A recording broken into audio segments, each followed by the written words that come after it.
Hello everyone and welcome back to the channel. I am the collaborative negotiator, so I am a professional negotiator of over 10 years experience based in the UK, and I like to comment on negotiation matters to provide training on negotiation and political commentary such as things like Brexit. And apparently I am a communist. So for those of you who are regular followers of my channel, you're probably thinking either gone crazy or drunk. No, neither of those is true, and I shall explain. In a previous video, when I talking about Brexit disinformation, one of the commentators on there said that I am communist, and apparently also are you, for following this channel. So this had brought me to a sudden realization. And I'm sorry, comrades. I have realized that I have been an exceedingly bad communist.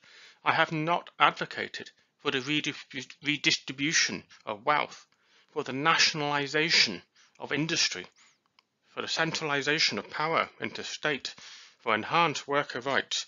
So, comrades, we must unite. We must band together with our Chinese and Russian brethren, and apparently being anti-Brexit is also communist. And I'm not quite too sure how that comes about, but never mind. So, where to start with this one? Well, I should not be too mean about the commentator on that. I would, of course, give strong advice that he should perhaps go out and learn what communism actually is, but I don't want to embarrass him too much. And in fact, I do actually want to thank him. I want to thank him because you need a bit of comedy on this channel. I suddenly realised, otherwise things can get a bit too depressing.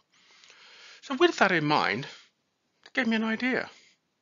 Let's imagine a scenario where we're negotiating against communists. What does that look like? Well, I think first, let's ask ourselves the question, where are all the communists? I mean, are we likely to be negotiating with them? And what are we likely to encounter in such negotiations with these communists? Now, for the benefit of anyone who may be American who is watching this video, I can absolutely promise you that Bernie Sanders is not a communist. You might describe him as left-wing, liberal. You might even go so far as to stretch to call him a socialist, although I can promise you that many people in Europe would disagree with that categorization of Bernie Sanders. He is not left-wing enough.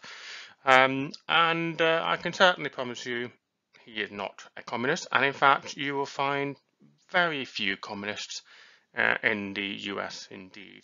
Even in the so-called left or liberal spectrum of America, it still doesn't come anywhere close to being communist. So of course, when you ask people who they think are communists, many would think of the USSR, and which used to be composed of countries like Ukraine, Kazakhstan, and Russia, and amongst others. Well, to be really honest, and this may be a bit surprising to some people, the USSR wasn't actually particularly communist. And in some ways, the clue is in the name. The Union of Soviet Socialist Republics. I like to use to focus on the word socialist there. Yes, they preached communist ideology. Yes, it was taught at school.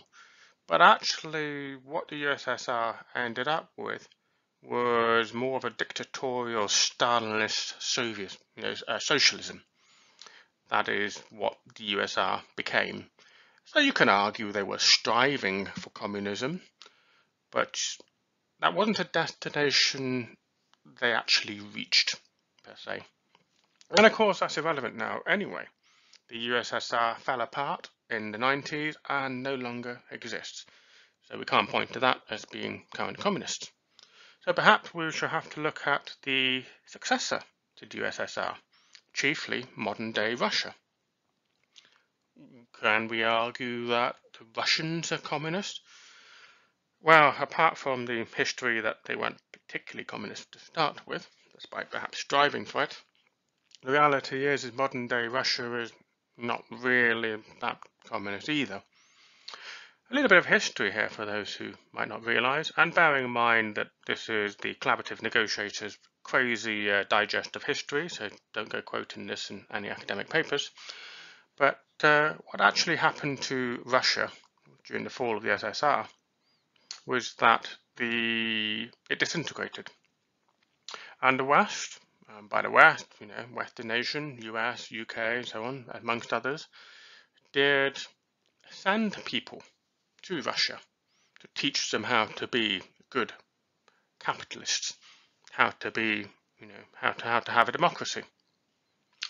Unfortunately, the people they sent were complete fruitcakes, utterly incompetent, had no cultural awareness whatsoever, and what they actually did was drive Russia towards becoming a failed state. Russia just became completely crime-ridden because their version of capitalism was basically 1920 US gangsterism, and it all went down very badly, shall we say. So out of those ashes rose a certain individual.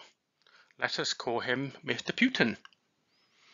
And Mr. Putin regained control of what is now modern-day Russia. He dealt with the crime gangs, he dealt with all the corruption. There is still corruption in Russia, but he dealt with a significant chunk of it, and he brought Russia back from the brink of being a failed state. And he did so exceedingly brutally, shall we say. So whatever anyone's opinions may be of Putin, modern Russian history and the way the Russians think of things is that they remember that bad time, and they remember what the West did to them, not always funnily. So you can understand perhaps that whilst they may not be aligned with Western ideology, neither are they particularly aligned with pure communist ideology either. So this is something worth bearing in mind. So where else can we find communists? Well, perhaps North Korea. But North Korea is a bit of an odd one, and I can't particularly claim to be an expert, any kind of expert in any of these countries actually, for that matter. But I get the impression that, like Russia or the SSR of old, North Korea perhaps preaches communist ideology, but the reality is very much a dictatorial form of socialism, like the SSR used to have. So we'll disregard them, and plus we don't get to negotiate with them much anyway. So this leaves the final country on this list, which is perhaps the best, the closest representation of communism, and that is China.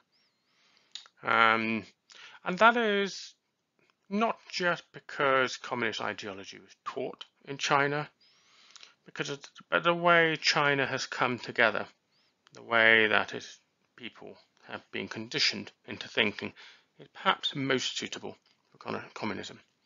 So whilst there may be other states in the area, perhaps countries like Vietnam and Cambodia and so on, that perhaps do believe in some form of communism, China is possibly the closest that we have. But the reality is that China is not exactly pure communism either, because whilst that was true during the times of Chairman Mao, and rather a lot of people died in the pursuit of his goals and his ways of doing things, the Chinese leadership realized that it was unsustainable. So they've actually adopted a rather uniquely mixed ideology of communism and capitalism. Think of it as capitalism where the state is heavily involved and heavily regulates the activities of the market, of industries. And that's kind of what modern day China is. And again, don't take me as any authority on this subject. This is just my abridged version of what communism is, for the purpose of understanding the topics that I want to talk about in this video.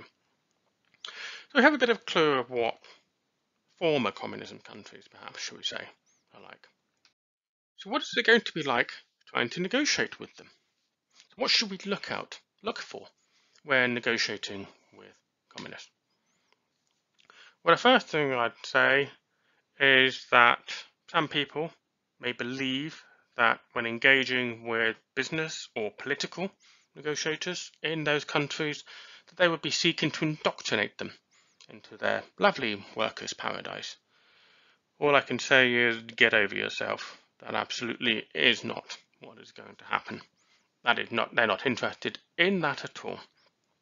And a small tip for anyone in the unlikely event that who watches this channel who is likely to be negotiating, whether in a business or political contact with people from those former communist countries, if you go into those negotiations thinking that they're like the communists of old, shall we say, and what you have read in the history books, those pesky commies are going to rob you blind and take away your lunch.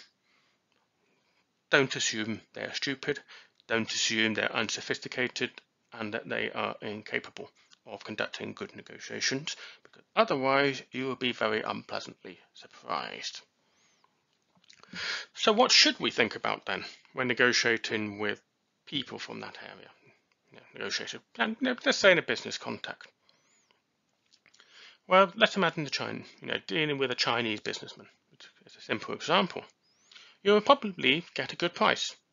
Labour is very cheap in China, and that fits in with their ideology and how they operate. But a question I would ask is, what is the true cost behind that price? Because the deal might look a little bit too good to be true. And you should ask yourself why. Are they using slave labour? And this is a current hot political topic. Are they subsidising the cost of production that they're offering to you to suck you in? And if so, what is their ulterior motive? But one thing that you should look for is that they are seeking influence.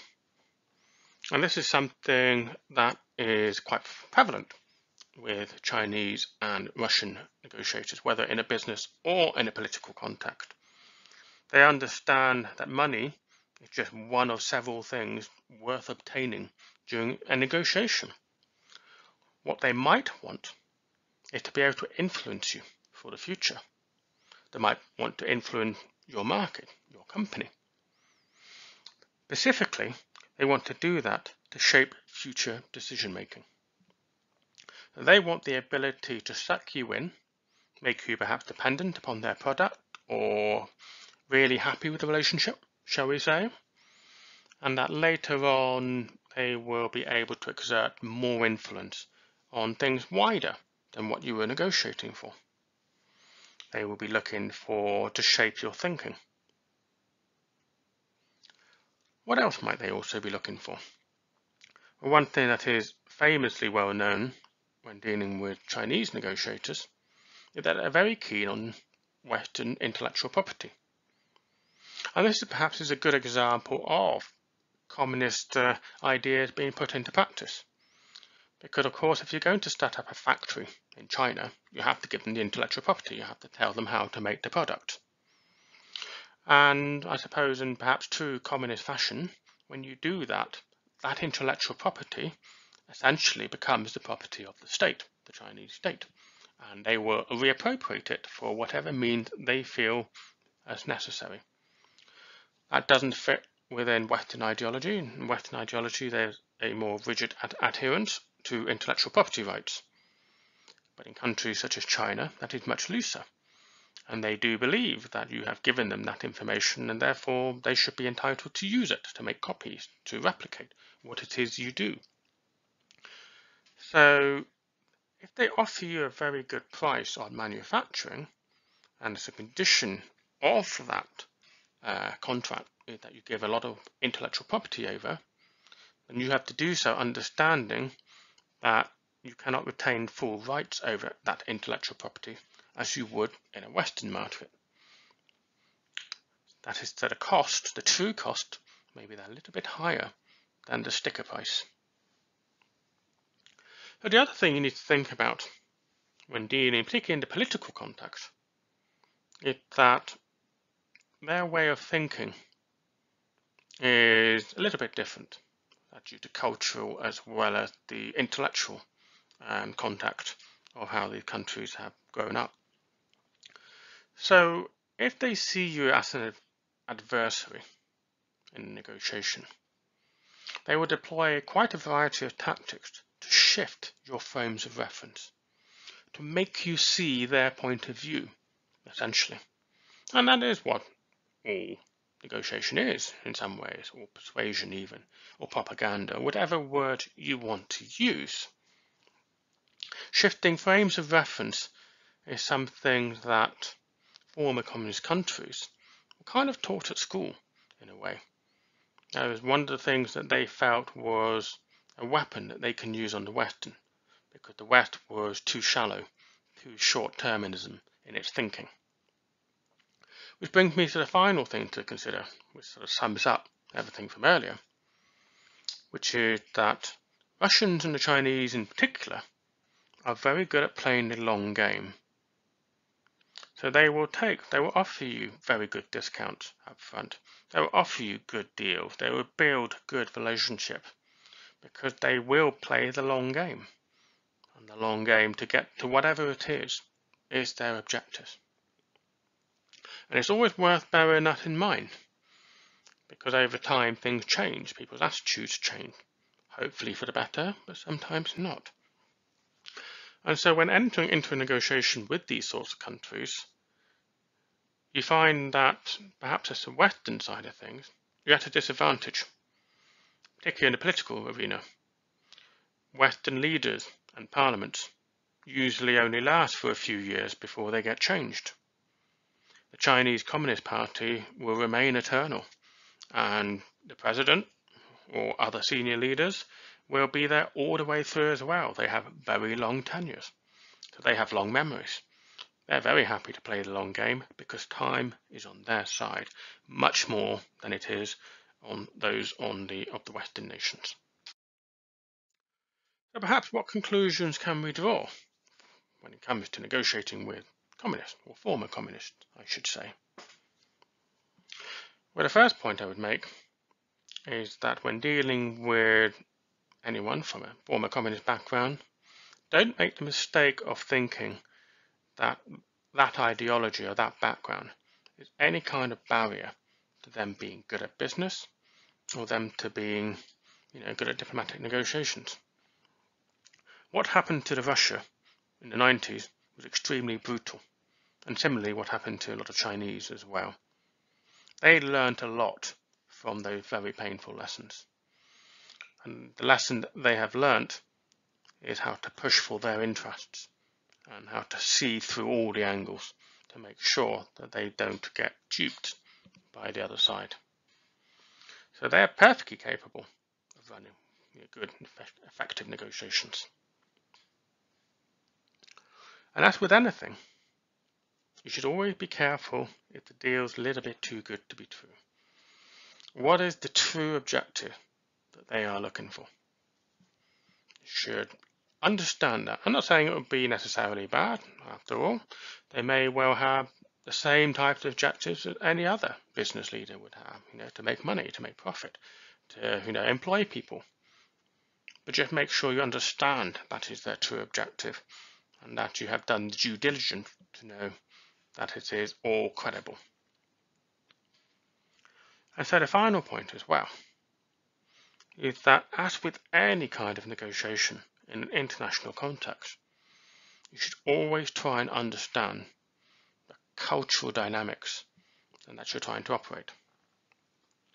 So, for example, when dealing with the Chinese or most Asian nations, you may negotiate in groups, but the culture is that they will have a leader, and absolutely nobody will ever speak out of turn or contradict the leader in those cultures. So even if they're the specialist in a particular topic. So you have to remember that when you're trying to negotiate in terms of the negotiation dynamics. And perhaps when negotiating with the Russians, perhaps a little bit stereotypical, but they tend to like strong leadership. So again, you may not find yourself facing a team, you may find yourself facing a small number of individuals, but those individuals will be quite strong personalities, because that is something that the Russian culture tends to put lots of value on. So, comrades, I hope you found this brief little video on negotiating with communist types enlightening, and I shall look forward to seeing any comments that people may have on this.